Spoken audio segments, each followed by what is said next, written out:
হাজোৰ হাতদলাত নৈশ বেডমিণ্টন প্ৰতিযোগিতা।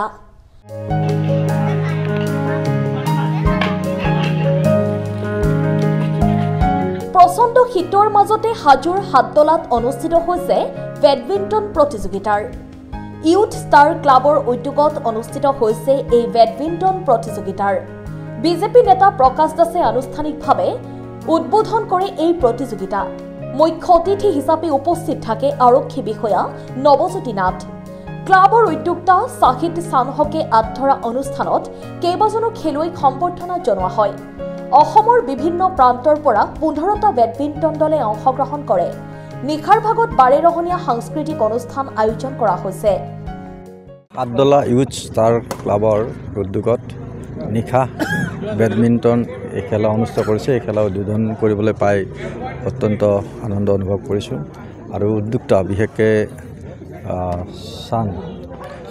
শহীদ চান ভাতৃৰ সৈতে আন সকলোকে মই ধন্যবাদ জ্ঞাপন কৰিছোঁ। আৰু এই বেডমিণ্টন খেলখন অতি সুন্দৰভাৱে অনুষ্ঠিত কৰিছে। সুস্বাস্থ্য লগতে এটা সম্প্ৰীতি সমন্বয় গঢ়াত খেলে সদায় অৰিহণা যোগাই আহিছে। ভৱিষ্যতেও এই বেডমিণ্টন খেলৰ জৰিয়তে এই অঞ্চলৰ নতুন প্ৰজন্মক খেলৰ দিশত আগুৱাই যোৱাৰ ক্ষেত্ৰত অৰিহণা যোগাব। আমাৰ হাতদলা ইয়থ ষ্টাৰ ক্লাবৰ সৌজন্যত প্ৰথম বাৰ্ষিক আমি নৈশ দ্বৈত বেডমিণ্টন প্ৰতিযোগিতাৰ আয়োজন কৰিছোঁ। আৰু আমাৰ এই অঞ্চলত প্ৰথমবাৰৰ বাবে হৈছে। আমাৰতো কিছুমান মানুহে বেডমিণ্টন মানে কি গমেই পোৱা নাছিলে। ৰাতিপুৱা কিছুমানে কৈ আছে যে পাখি খেল নেকি। তাৰপিছত মই ক'লোঁ যে আপোনালোকে খেল চাব আহিব, তেতিয়া গম পাব। গতিকে এইটোৰ পৰা এটা কথা স্পষ্ট হৈছে যে আজিৰ পৰা আমাৰ অন্তত এই অঞ্চলত কিছুমানে গম পাব যে বেডমিণ্টন বোলা এখন খেল আছে। আৰু সেই উদ্দেশ্যৰে আমি এই বেডমিণ্টন খেলখন প্ৰথম বাৰ্ষিক বেডমিণ্টন খেলখন আয়োজন কৰিছোঁ।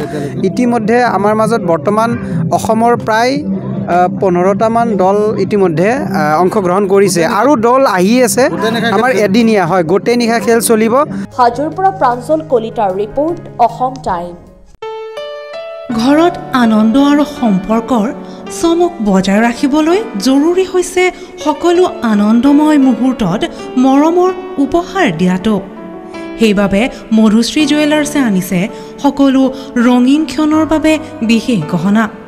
হীৰাৰে হওক, সোণৰে হওক বা ৰূপৰে হওক, শ্ৰেষ্ঠ ডিজাইনছ আৰু হলমাৰ্কযুক্ত গহনাই ৰাখে সম্পৰ্কক নিখুঁত।